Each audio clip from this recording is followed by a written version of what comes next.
So let's talk Stung, a 2015 movie directed by Benny Diaz. Now, I'm very aware that this movie could be classed as a B movie. You see what I did there? However, these are wasps. That joke kind of falls a little bit lame. Anyway, let's talk Stung. So Stung, as you probably guessed by now, is about killer wasps. And these aren't just any killer wasps, these are giant killer wasps. And basically, this is really a really loving take on the kind of the B-movie creature feature genre, and it follows two kind of main characters. Basically, this young girl who's kind of starting her sort of catering business, and kind of her assistant, this guy who's kind of got a bit of a crush on her, is kind of a little bit of a nerd, and they go to this kind of like a remote. Kind of quite nice house out in the kind of the country somewhere, basically, where they're kind of hosting this kind of dinner event. Essentially, they're providing sort of catering and such, and it's basically kind of somewhat boring party for this kind of like older generation, so to speak. However, what they don't know is this party is actually on top of this kind of large nest of these kind of giant wasps that have kind of mutated for a reason you'll find out through in the movie. And when disturbed, these wasps attack, and not only do they kill our victims, they actually kind of impregnate them with kind of larvae that basically manifest as even bigger human-sized wasps. And it's basically this kind of dwindling group of survivors, trying to get away from this kind of menace. Now, this one actually stars a couple of genre sort of staples, most notably Henriksen, who's kind of this like the mayor, who has a fairly big role. I thought he was just going to be a cameo, but he is actually probably the third most sort of character there, the most sort of screen time here, I would say. And it's a pretty decent creature feature. Lots of kind of decent effects here, both practical and CGI. Okay, not maybe an award-winning, so to speak, but they do a decent enough job here of doing some sort of fun but kind of somewhat believable effects. I thought the characters were all pretty good, actually. I quite like the kind of the relatability of your kind of leads. I think they were both kind of well cast and well acted, and you kind of buy into their characters. They weren't the sort of typical kind of Hollywood types, I would say. So they do a good job of kind of like bringing you into their set of characters and making you want to root through it for them as well. And there's also some other sort of supporting characters that you might say have a kind of shades of grey.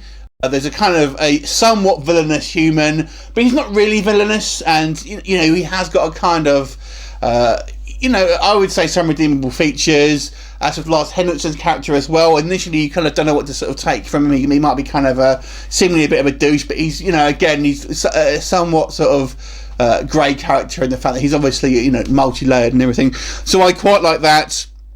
There is plenty of effects here. It really doesn't take long to get going as well. It's not one of these films that you have a kind of an hour of setup and sort of like 20 minutes or so of monster action at the end. No, this kind of gets going pretty darn quick, and there's some quite sort of gooey effects and memorable kills.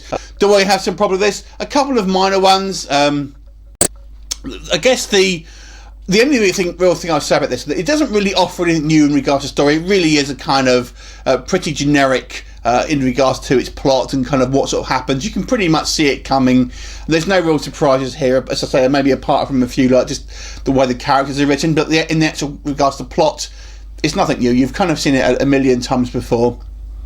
And the other thing I would say is I was a little bit one of the things that bugged me was the speed of which these kind of wasps reproduce. Now, this might seem nitpicking, but let me explain.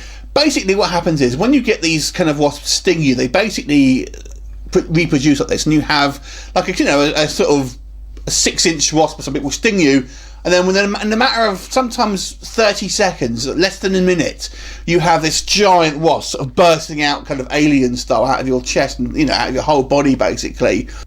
And it was just way too quick for something like that to kind of fall inside someone's body. So, when you're looking at kind of like B movies, yes, logic is obviously maybe not the forefront, but you have a kind of I think you still need to rein it in somewhat to make it kind of, you know, so you don't completely just go, you can shut your brains. Now, some films can do that. If you look at something like Zombievers, it knows it's taking the piss. You're not really expecting it necessarily to be a kind of serious, you know, film with monster movies and stuff. It happens in a logical manner. It's kind of just a bit of a joke film, and that's fine because it kind of knows what it's doing. The film I would compare this to is an older film. It's like something like Ticks. And that kind of had a sort of similar premise where basically, you know, stuff was kind of humans were kind of impregnated somewhat, but it took a little bit longer, and they weren't so big that it was kind of just didn't seem unbelievable. I mean, okay, yeah, in the grand scheme of things, yeah, that's still an unbelievable film, but it just treated it a little bit more believable than this one. I mean, it was just like, it was way too short for something that size to come out of someone's body that quickly. It was, you know, it kind of bugged me, and that, like I said, it might be a bit of a nitpick on my part, but to me, it bothered me, to be honest. Anyway, but I think if you can kind of look past that, I suppose, it's an enjoyable film. It's a fun monster film. You're not going to kind of feel anything new about it. You enjoy it when you're watching it, and you kind of, you know, afterwards you'll think, yeah, and you'll forget about it, and you'll kind of move on to the next one. But for the time you are watching it, it's pretty fun, likeable characters. I'm going to give this movie a 7 out of 10, let's say. So if you've seen it, what did you think of it? Leave a comment, and I will look forward to seeing you next time. Bye for now.